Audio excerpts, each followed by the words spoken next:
2014 March 8 അർദ്ധരാത്രി 12:41 കോലാലംപൂരിലെ റൺവേയിൽ നിന്ന് Malaysian airlines വിമാനം MH370 ബെയ്ജിങ്ങിലേക്ക് പറന്നുയരുമ്പോൾ അതിലുണ്ടായിരുന്ന 239 പേരും വിചാരിച്ചില്ല ഇത് അവരുടെ ജീവിതത്തിലെ അവസാന യാത്രയാകുമെന്ന്.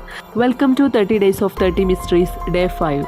12 രാജ്യങ്ങളിൽ നിന്നുള്ള യാത്രക്കാർ, 5 കുഞ്ഞുങ്ങൾ, 12 ജീവനക്കാർ, എല്ലാം നോർമലായിരുന്നു. പുലർച്ചെ 1:19 വിമാനം വിയറ്റ്നാമിൻ്റെ ആകാശത്തേക്ക് കടക്കാൻ പോകുന്നു. കൺട്രോൾ റൂമിൽ നിന്ന് പൈലറ്റിൻ്റെ ശബ്ദം, ഗുഡ് നൈറ്റ് മലേഷ്യൻ 370.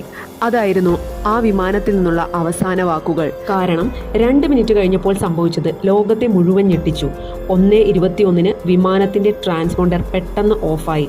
റഡാറിൽ നിന്ന് MH370 അപ്രത്യക്ഷമായി.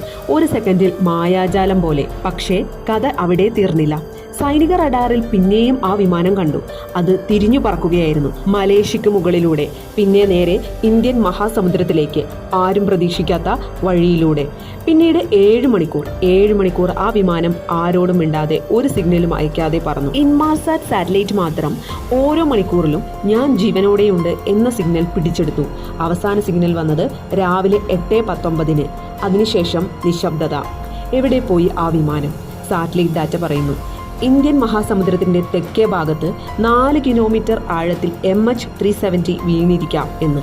1000 കോടിയിലധികം രൂപ മുടക്കി ലോകം മുഴുവൻ പരതി. കിട്ടിയതോ 2015 റിയൂണിയൻ ദ്വീപിൽ അടിഞ്ഞ ഒരു ചിറകു മാത്രം. 239 പേരുടെ ഒരു തുമ്പ് പോലുമില്ല. ബ്ലാക്ക് ബോക്സുമില്ല. എന്താണ് സംഭവിച്ചത്? പൈലറ്റ് മനഃപൂർവ്വം ചെയ്തതാണോ? ഹൈജാക്കാണോ? അതോ വിമാനത്തിൽ തീ പിടിച്ചതാണോ? ഉത്തരം ആർക്കും അറിയില്ല. MH370 ഇന്ന് വെറും ഒരു വിമാനാപകടമല്ല. GPS ഉള്ള കാലത്ത് 63 മീറ്റർ നീളമുള്ള ഒരു വിമാനം 239 പേരുമായി അപ്രത്യക്ഷമാകുമെന്ന് ആരെങ്കിലും വിചാരിച്ചോ?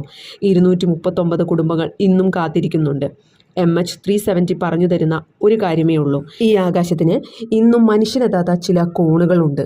വീഡിയോ ഇഷ്ടമായാൽ ലൈക്ക് ചെയ്യുക. ഇതുപോലുള്ള കൂടുതൽ വീഡിയോകൾക്കായി ചാനൽ സബ്സ്ക്രൈബ് ചെയ്യുക.